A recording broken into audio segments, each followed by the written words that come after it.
కాబట్టి నువ్వు తర్వాత ఫోన్ చేయి. కాదు, నేనొక ముఖ్యమైన ఫోన్ మాట్లాడాక అప్పుడు కూడా నాకు నిద్ర రాలేదంటే నేనే నీకు కాల్ చేసి తెల్లవారులు మాట్లాడతాను. ఇద్దరం హ్యాపీగా మాట్లాడుకుందాం. ఏమంటావు స్వామి? ఏంట్రా నువ్వేనా ఇలా మాట్లాడేది? లేకపోతే నీలా 7ంటికే తినేసి 9ంటికే ముసుగుదని పడుకునే రకాన్ని అనుకున్నావా? త్వరలో ఒక ఇంటివాణ్ణి కాబోతున్నాను స్వామి. కాబట్టి నువ్వే అర్థం చేసుకొని నడుచుకోవాలరా. అర్థమైందిరా, బాగా అర్థమైంది. పిల్ల దొరకనంత వరకు స్నేహమేరా జీవితం, స్నేహమేరా శాశ్వతమని డైలాగులు మాట్లాడి ఇప్పుడు పిల్ల దొరకగానే ఈ ఫ్రెండ్ ని పక్కన పెట్టావు కదరా మిత్రద్రోహి.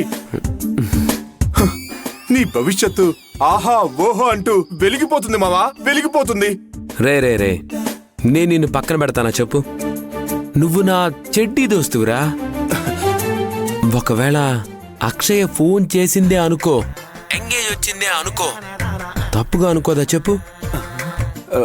అలా అనుకుంటే నిన్నన్నట్టే కదా. నేను తట్టుకోగలనా చెప్పు? నువ్వు గడ్డం ట్రిమ్ చేసుకున్న పసివాడి స్వామి. నీ వల్ల నా పెళ్లికి ఆటంకం వచ్చిందని నీకు తెలిసిందే అనుకో, నువ్వు సూసైడ్ చేసుకొని చచ్చిపోయినా చచ్చిపోతావు స్వామి.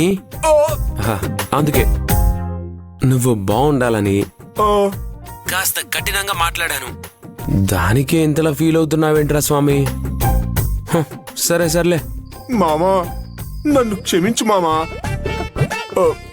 నీ మనసు అర్థం చేసుకోకుండా ఏదేదో మాట్లాడేశాను. నువ్వు అక్షయ్తో మాట్లాడు మామా, తెల్లవార్లు మాట్లాడు మామా. వద్దులేరా, నేను హర్ట్ అయ్యాను.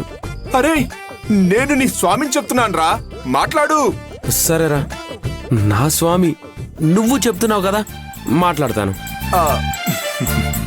నువ్వు రేపొద్దునే నా నిశ్చితార్థానికి వచ్చాయి. ఓకే మామా, వచ్చేస్తా.